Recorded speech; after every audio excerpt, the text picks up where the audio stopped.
Hello, everyone. Thank you for joining us today. I'm Leah Mitchell, Associate Director of Alumni Relations, and I'm happy to have Candace Esken join us today. Hello, Candace. We're so excited to have you. Hi, Leah. Thank you so much for having me today. So, just before we get started, I want to properly introduce our guest. So, we have Candace Esken, PhD, is a professor of management and leadership at Bradley University, a business consultant and professional coach. Her research and teaching focuses on leadership, motivation, and company culture and decision making. Dr. Esken has been invited to speak at numerous national and state conferences, professional events, and seminars. So her work has appeared in top-tiered reviewed journals in her field and featured on Psychology Today and in the Harvard Business Review. Welcome, Candace. We're excited to have you here, and we're excited to get started. So I will let you take it away. Thank you so much for that great introduction, Leah. Good morning, everyone. Thanks for joining me today. I'm so excited to be here and share this Brave Talks with you. This is easily one of my favorite topics I like to speak on. I think it's such an interesting and important topic, and it can be so valuable for people, no matter whether we're talking about in a personal or professional setting. Of course, I will preface our conversation today by saying most of what we'll talk about when we talk about mastering the art of influence is in a professional setting, but of course, we'll talk about those social and personal interactions as well. So why do we care about being influential, right? And I think this goes without saying, but being likable is an important quality to have in all aspects of life. Just some quick takeaways, some quick stats I could share with you from a lot of different studies. But we know that likability and emotional intelligence accounts for over 80% of success in leadership positions. So we know it's not just about those technical qualities, our technical skills, but it's a lot about those influential interpersonal skills as well. They're going to really even outweigh some of those technical competencies at times. And I mean, this is, a little bit of common sense, but of course we have the data to back it up. We know that when we go to work, we're going to be around people for a while, right? You're going to spend upwards of 40, 50, maybe even more hours a week with someone. So at the end of the day, we sometimes just want to be working with people we like, right? So from a hiring standpoint and from a promotional standpoint, we know that likability is going to really contribute to almost 80% of those promotion decisions, because it just comes down to, who do I want to spend a lot of time with? Who do I want to work on these projects with? So again, these skills are going to really help differentiate you in your job at work. And of course, as we're going to talk about, they're also going to carry you far in your social life as well. So before we get going into the conversation, there's a few things I want everyone to keep in mind. So first and foremost, when we're talking about influential tactics, you need to know your audience. So who are we going to be engaging with, right? Is it going to be our coworkers? Is it going to be our supervisor, our subordinates? Is it friends at work, right? Or even outside of work? Maybe it's our social circle. So know who your audience is, know who we want to be influencing and interacting with. Another thing that's really important is you need to be very clear about what you want. And I want to emphasize that. You need to get clear on what you want. What are your goals? And when I say that, oftentimes when I'm working with people and I'm coaching people through what they want, they end up telling me what they don't want, right? So I often hear like, oh, I don't want to be stuck in this job anymore, right? Or I don't want to work with this particular person anymore. I don't want to work with my boss, or I don't want to work on this project, or I don't want to be last on the sales report month after month. And so I hear you and I understand that, but there's really a profound psychological impact that happens when you switch your focus to the things you do want, right? And you're moving towards those rather than focusing on the things you don't want. There is a distinction there and it'll have an impact. So again, that will be part of our theme as we go. And finally, keep in mind that when we're talking about influential tactics and these interpersonal skills, they're just that. They are skills that you can absolutely improve on with some consistent application and practice. So some of these things might come a little bit more naturally to you. They might be a little bit easier. And some things are going to take a little bit more effort. They're going to take a little bit more practice. And these definitely are things that you can improve on. So sometimes I hear from people like, well, I don't know if that's just, who I am as a person. Well, these are skills that you can develop and put into practice, right? We're not talking about changing who we are. We're talking about changing how we approach other people so we can get what we want. So let's keep those things in mind as we jump into our conversation here. So we're going to talk about the art of influence. And again, y'all, I love this topic. We could really talk forever on this, but I want to try to keep the conversation moving and really focus on some main highlights, some big takeaways we can have from today. So with that, we're going to divide our conversation up into 4 sections, right? We're going to kind of go through a handling people 101. I'll give you 4 major skills that you can walk away with, things to keep in mind that will improve your interactions with anyone under any context. From there, we're going to move into our second section, making people like you. All right. So I'll give you 6 quick tactics. And with that in mind, again, the point of the conversation when we get there isn't to be the most popular person in the room and knowing you're not going to get everyone to like you, right? That's just unrealistic, but to just be a more likable person, which again is going to help you get what you want. After that, we'll move more into our conversation on persuasion, winning people over to your way of thinking, right? Particularly when we're trying to get what we want, we're trying to achieve our goals. And of course, like really making some distinctions with what it means to be a persuasive leader. So engage in persuasive leadership. So our first section of the day, handling people 101, kind of your introductory course to interacting with people. And again, these 4 tactics we're going to talk about are things that you can take into any context. First and foremost, resist the urge to criticize or condemn others. So this can be very challenging, particularly if we're working with people who, maybe rub us the wrong way. But truly, the minute you criticize others or you condemn them for their actions, their behaviors, you're putting them in a defensive position, right? So psychologically, they've switched on their defense tactics and they're just looking to come at you in a way where they're going to justify their actions or just dig their heels in even harder and defend where they're coming from, right? Criticism often leads us to resent the source of criticism, not motivate a desire to improve. Keep that in mind. It is so true, right? Whether it's in your, maybe your home life, with your partner, you probably noticed that. Maybe it's your social life with friends, and especially at work, okay? So try to keep empathy in mind when you're engaging with other people. Understanding that you don't always know where the other person's coming from, what their motivations were. Chances are they had genuine motivations. They were trying their best. Maybe they fell a little short. Maybe it didn't go so well, right? So trying to always put yourself in their shoes, try to come at them a little bit more positively and focus on giving constructive feedback. So rather than offering an evaluative statement like, your project was really poor last month. Okay, that's evaluative, that's not constructive, and it doesn't give them any actionable advice to improve on. Okay, so you want to make sure you give them very much specifics like, hey, that was a good first draft, but I think that we could work on editing, section 2 in X, Y, and Z way. So something more specific, actionable, and frames it in a way that's positive and encouraging. Moving on to our second skill, trying not to complain, right? Don't complain. Now, take this with a grain of salt, of course, because it's natural human tendencies to want to complain when we're in a challenging situation, particularly at work, right? Bad things happen. That's life. Maybe you got passed over for the promotion at work. Someone else got it. Maybe you didn't get that raise you were counting on, even though you thought you deserved it, right? You could be on a project or even working in a department on something that you just really don't like.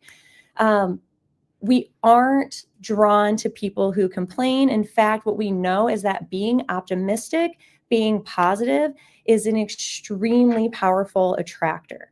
So people who tend to maintain a positive disposition, even in the face of challenging circumstances, negative results, are extremely successful in the workplace, right? Optimism really communicates confidence, and we love confident people. Confidence goes a long way in the professional landscape, right? We admire those people, we respect those people, we're drawn to them, we want to work with them and for them. So keep the complaints to a minimum. And if you're going to offer a complaint, like it's just really killing you and you feel like you've got to have that small moment of venting, try to follow it up with some type of actionable alternative, especially if you're complaining to a crowd, right? You might not like an idea or a project, but rather than just shoot it down, follow it up with, hey, I'm not sure that's our best alternative because, offer an explanation, and then follow it up with, I think it might be more lucrative, a better use of our resources if we maybe consider this approach. All right. One thing about complaining is that you're usually contributing to the problem when you're seen as the complainer rather than contributing to a solution, which again is maintaining that positive rapport, being optimistic and forward-looking, and trying to be somebody who contributes to solutions rather than just adding to problems. Third skill we'll work on is offering honest and sincere appreciation for people. The reason why this is a skill is it's easy to offer an empty congratulations or acknowledgement, but you can usually tell when it's half-hearted, right? Is that really coming from a genuine place, or are you just saying it because you feel like you've got to say it, right? So work on having, a little bit of genuine joy for others, appreciating what they do. People are really motivated by feeling needed, feeling wanted, feeling appreciated. And really, people want to feel important. They want to feel like they do matter. What they do at work matters, or what they do in life or at home matters, right? So acknowledging other people's contributions, praising them, letting them know how important that was, and what a difference it made can go a long way.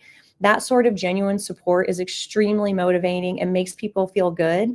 And when you take a little bit of time out of your day to, maybe just shoot an email and congratulate someone, or better yet, if you're able to do it in person, it makes people feel really, really good. And they remember that. That makes a really large impact, and it's a really easy thing to do. And finally, handling people 101. Something we want to keep in mind when you're trying to achieve your own goals is you need to realize that helping other people achieve their goals is going to ultimately get you to your goal attainment quicker. All right. So this is a little bit of a framing effect, but when you're working with people, you obviously have to frame conversations in ways that highlights how engaging in some activity or some project or some action is going to help them benefit them. Obviously, in the long run, it'll benefit you as well. But when you can work with people in that way, it's going to be more rewarding. And truly, you're doing it in a way where you are helping the other person benefit, right? It's not a manipulation tactic. It's not an empty promise. But you think about, all right, what are my goals? Okay, so at the beginning of this talk, I said you have to get really, really clear on what you do want. And when you get clear on what you want, and you think about the individuals involved in that, you think, okay, well, how can I help them get what they want in order for me to get what I want, right? I mean, the simple metaphor, the simple example is anytime you've gone in to purchase a car, you see this firsthand, right? A really skilled car salesperson is going to approach you and get to know you and what you want and need. They're going to make it all about you. They're going to ask you about your personal life, your family life. What do you do for work? They're going to get to know your wants and needs for the vehicle you're going to purchase so they can find a product, right? Find the car that's going to really meet those needs. It's going to offer you the greatest benefit. The whole day is all about you and benefiting you. Now, obviously, when they make that sale for that vehicle, you're going to go home feeling good because you bought the car that has the greatest benefit to you. But that salesperson also got a great benefit by making that sale, right? But they did that by focusing on you. It's the same metaphor no matter what situation you're in, but you have to think about how you can strategically help other people to help yourself.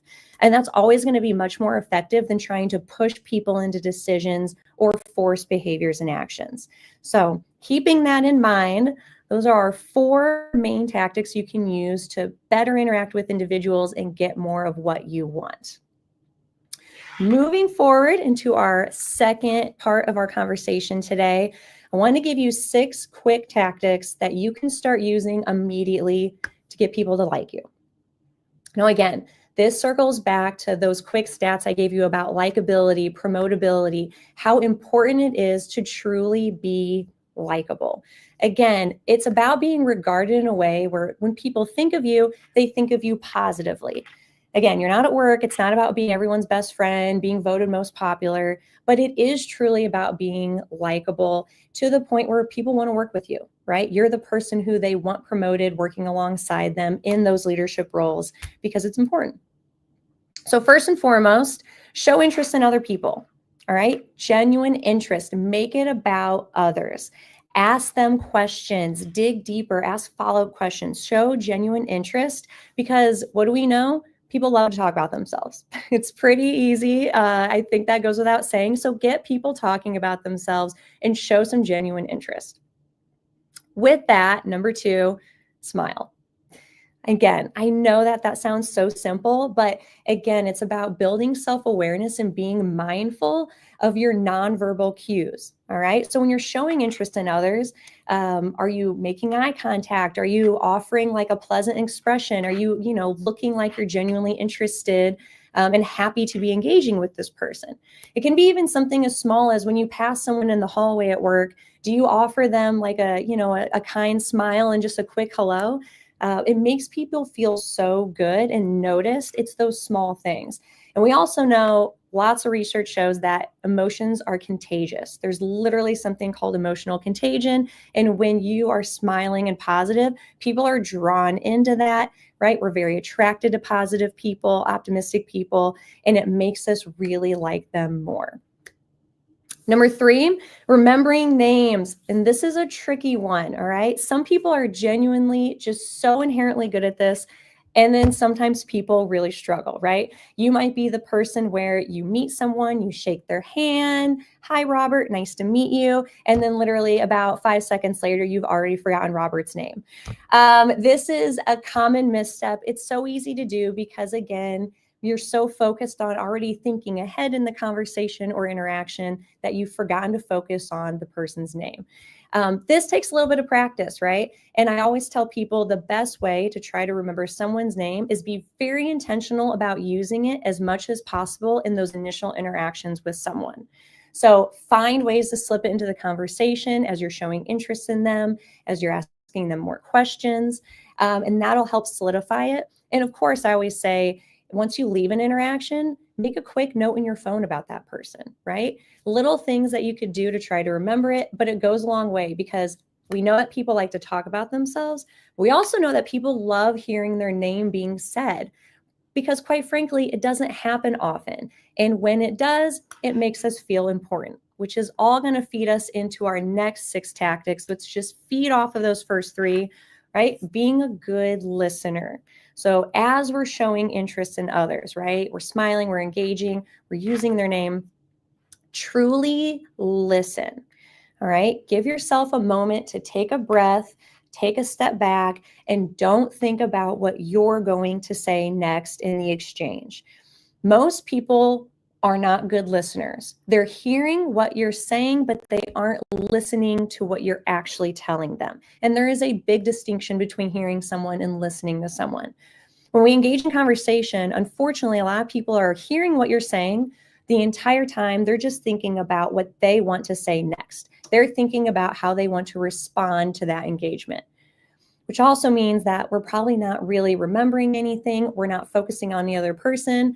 Most of the time, that follow-up is sometimes related. You just made it all about yourself, right? I'm listening to what you're saying, and now I'm ready to tell you something about me or my experience that I had that relates to what you're saying. But now I'm making it all about me and not all about you, right? And this is probably familiar. You've probably had engagements like this. So it takes a little bit of practice, but right, working on those listening skills. And the better you get at that, it'll feed right into number 5, discussing the other person's interests. All right. So as you're listening, you're engaging, right? You're learning more about someone else. try to keep the conversation about them. Like if they make a comment about something they like to do, right? Like maybe Robert says he is really into gaming or reading books. He's an avid reader. Dig more into that, because as you discuss other people's interests, there's usually a story there about how they got involved in that particular hobby or interest. Where did that start? How did it evolve? And that's something that's going to really feed the conversation and probably help you learn something deeper and more meaningful about that other person, right? Tell me, Rob, have you always been an avid reader, or is that something you developed later in life, right? Or what got you interested in gaming? Where did that stem from? So again, keeping those things in mind, all of these really work together to bring us to number 6, which is making people feel important, right? One of the easiest ways to get someone to like you, right, to become a more likable person, is remembering to make other people feel important, right? People want to feel needed, they want to feel wanted, they want to feel like they're interesting, they're valuable, they have something to contribute. So when you're listening, you're asking them about themselves, you're smiling, you're engaged, you're really digging deeper, you're going to make that person feel really important in the moment. And especially when you remember their name and use it again, and it comes up perhaps in a future interaction, that just really, really solidifies that positive interaction and makes you more influential. So those 6 tactics, I know they might sound easy on the surface, but I'm telling you, it's so much more difficult in practice. And now that you know about them, I also challenge you to start paying attention to your interactions today, tomorrow, this week, and noticing how these things are a little bit more difficult than they seem. They take a little bit of practice, they take some application, but they do make a difference. So we've talked about how we can improve interactions with people. We've talked about some quick takeaways to improve your likability with those around you. And we're going to move forward into how we can win people over to your way of thinking. So this is really moving more into that persuasive space, really digging deep with our influential tactics. And you're going to notice that we're going to have some themes, right? You've probably already noticed that as we've gone along. And there is a little bit of redundancy, but that's because we have to make sure that we're hammering home these lessons and understanding how to apply them and really get some use out of them. So if you want to win people over, we're trying to persuade them to do anything, all right? First and foremost, avoid arguments.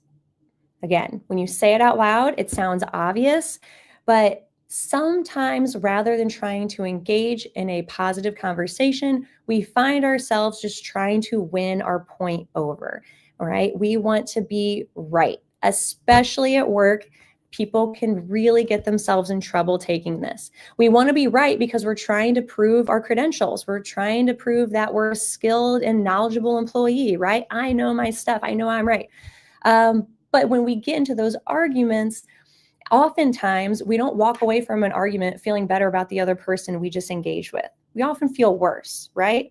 And we have to keep that in mind. It's not productive. We have to always keep in mind, what do I want? What do I want to move closer towards? And that's usually not involving an argument. So keeping that in mind, another thing I want to point out is it's not always about your direct engagement with the individual.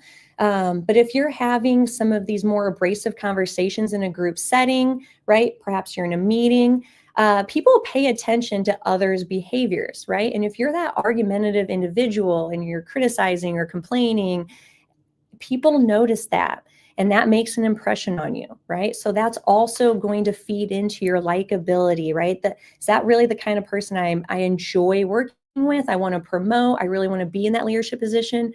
Or is that person just maybe causing more problems than solutions? So again, sometimes that's like a hard thing to hear, but we need to be mindful of these interactions. Moving forward, number 2, respect other people's opinions. You don't have to agree, but you need to be respectful, all right? Particularly in group settings, all right? No snide remarks, no jokes, no putting people down in front of others, right? Be respectful.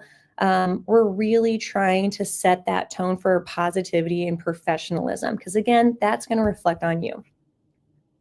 Number 3 can be a really difficult one, particularly in a professional setting. Admit when you're wrong. Now, I've worked with some leaders who they struggle with this because they believe if you admit when you're wrong, it's a sign of weakness, or it hurts your status or your credibility as a professional. And really quite the opposite. usually that really erodes trust and respect when you're unable to humble yourself and admit you've made some error.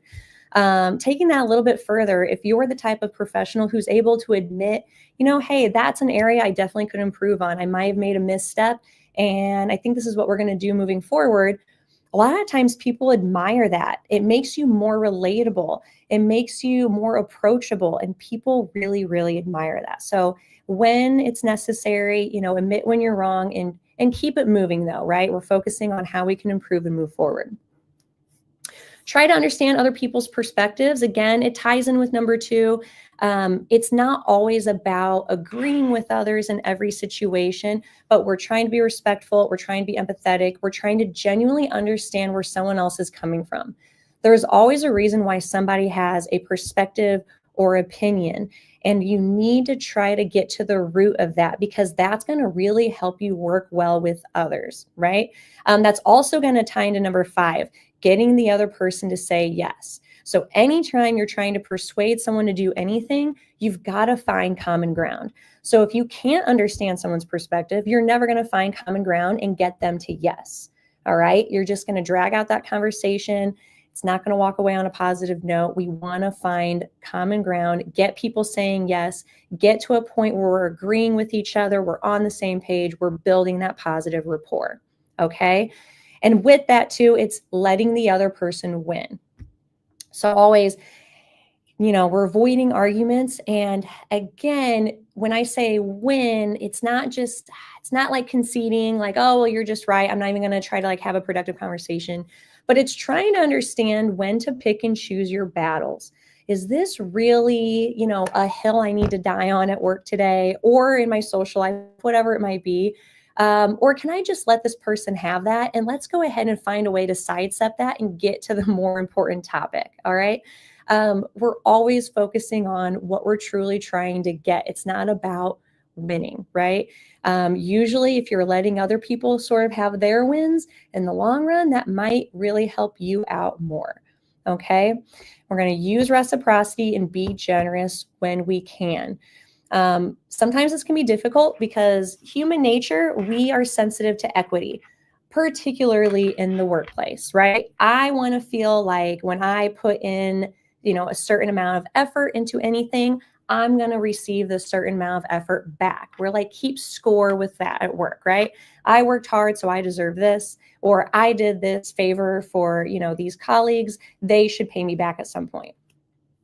You'll probably do better by just trying to take a generous approach at work, right? Obviously, if somebody does you a favor, they help you out, you should absolutely reciprocate. You should try to return the favor, but always take a generous standpoint where you're not keeping score, right? You don't have that mentality of, well, they didn't do it for me, so I'm not going to do it for them. That's not going to get you very far, right? And again, when I say other people notice, other people are going to notice your generosity. Other people are going to notice that you're the person who is just a great team player. You help others. You go above and beyond. That's the kind of person we admire, and that's the kind of person we want to work with, and that's the kind of person that we also want to end up doing nice things for later when the opportunity arises. So it may not pay itself back immediately, but people notice. So keeping all those things in mind, it's going to help you be more persuasive and get you closer to your goals. Which brings us to our 4th and final section of our conversation today, keeping things moving. Again, we're bringing a lot of these different tactics and topics together. And I just really want to hammer home how we move this into a leadership space, right? So how do we be a persuasive leader? And it's going to encompass using a lot of the skills we've talked about so far today. But I really want to hammer home a couple things just to make sure we're really clear on things that are honestly more of a dysfunctional leadership approach versus a positive, productive, persuasive leadership approach, right? Again, people hate being embarrassed. Okay. Psychologically, it has a profound effect on us as human beings when we are embarrassed. We're put down in front of others. We're ridiculed, right? Those snide comments in public, whatever it may be. All right. And unfortunately, some of us have been in the room where we've seen that happen. We've seen, maybe our colleagues put each other down and they think it's funny, or we see the leader call out someone's mistake in front of everyone. And what does it do? Well, number one, it embarrasses the person, which usually, again, breeds resentment. They're not going to forget that, right? They're going to really hold on to that. And then everybody else in the room is going to be uncomfortable. They're going to notice that behavior as well. And that's not the kind of leader we admire, or that's not the kind of person we look up to, right? We always have to be very aware. We might think it's cute. And unfortunately, we're human beings. We do have moments of weakness, okay? Work can be very stressful. It can really weigh on you. So you're not asking for perfection all the time, but we're asking for mindfulness and self-awareness when it's most important. All right. The best way to handle any kind of mistake at work is, quite frankly, in a private space. Think about how you would want someone to approach you when you've made some type of error, right? We would probably want someone to pull us aside, have a private one-on-one conversation, and talk about it in a way where, again, we're not condemning the person, but we're just addressing it, in a private manner, but also framing in a way where we feel like we're giving them the constructive feedback they need so they can improve. All right. So major thing to keep in mind. Moving on to that, tying in similarly, we talked about this before, it was admitting when you're wrong. Some leaders really do struggle with, acknowledging past mistakes. There is a better way to approach that, of course, but you don't want to disregard it. You don't want to sweep things under the rug. You don't want to be that person who never apologizes for making an error. We all know those people personally and professionally. And quite frankly, we probably don't have like the best view of them. Unfortunately, we probably don't hold them in the highest regard. Individuals who are able to demonstrate humility as leaders, who are able to admit those errors, have an open discussion about how they can do better and move forward. Again, we admire them because everybody makes mistakes, right? Everyone's going to have days where we're not our best selves. But again, we admire that. It makes you more personable. It makes you more relatable. And those are, again, the people that we want to work with. We've talked about avoiding giving direct orders. We want to try to get people to buy in on their own. When we frame something as a benefit to someone, right, they're going to be much more willing and interested in doing it and being engaged on that particular project, activity, whatever it might be, than when we simply just try to force them to do it. So again, trying to get buy-in that way. We want to avoid setting low expectations for people. This can be a little difficult. So when you're working with people, you may inadvertently communicate that you have low expectations for someone. So for example, maybe you have a newer employee working with you and you give them a project, and you might even say in your conversation like, hey, I know you're new and you're learning, so like just give it a shot, do your best. Well, that's not the most motivating or encouraging way to approach a person, right? You want to come at them with a way where you're like, hey, you know what? We've got this really important project. I'm really excited to have you tackle it. I know you're going to do a great job.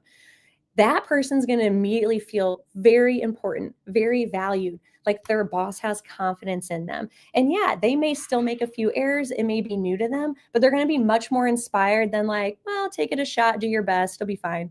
Right? We're not setting the bar very high. We're not instilling that confidence. So really try to be careful about how you approach people with that kind of language. It's definitely going to encourage and motivate them to get a lot more out of their actions. And with that, don't make any mistakes seem insurmountable, right? Obviously, in the moment, whenever something goes wrong or there's an error, it can seem like much more magnified, much more catastrophic than it usually actually is, right? Hindsight's 2020. So in the moment, it probably does feel overwhelming. But again, as someone who's a leader, you're trying to persuade people, get the most out of them, right? You want to make sure they feel that they can absolutely change, that they can improve, that, whatever happened, again, maybe you share, some story from your past. Listen, we've all been there. We're going to get through it. I know you're going to do a great job. Let's work on, XYZ actionable things and move forward. When you make something seem insurmountable, you've definitely just set a barrier so high that the person doesn't even feel like trying anymore, right? You've just completely dissuaded them from even making another attempt, right? What's the point? So be careful with your language, be careful with your approaches, and that's definitely going to make you a much more persuasive leader, right? Empowering people, motivating people, encouraging them to do their best. So one thing I want to share with you, a couple of just really, really great resources. So I've been talking for about 35 minutes today, and y'all, again, there's just so much more we could really say, but I wanted to give you, again, some very quick, impactful, actionable items that you can walk away from today to work on increasing your likability, increasing your influence at work, being more persuasive in your actions with others. These two books are fantastic reads. They are rooted in a lot of great data and science, not just like, my opinion. So check those out if you're interested. Really, really good to kind of keep in your professional bookshelf. And I also want to share my email with you. I also include a QR code to my LinkedIn. So if there's any questions coming up in your mind as you listen to this conversation today, if there's anything at all that you would like to follow up on, or maybe even talk a specific situation through with me, I am more than happy to do that. Just reach out to me again, either via email or LinkedIn. We'll connect and we will keep the conversation going that way. But otherwise, I'm so excited to be here. Thank you so much again for having me. And that's all I have to share with you for today. Perfect. Thank you, Candace. Thank you, everybody, for attending. I hope you enjoyed it as much as I did. And Candace, thank you again so much for your time. We really appreciate it. Thank you, everybody, and have a great day. Thanks, Leah.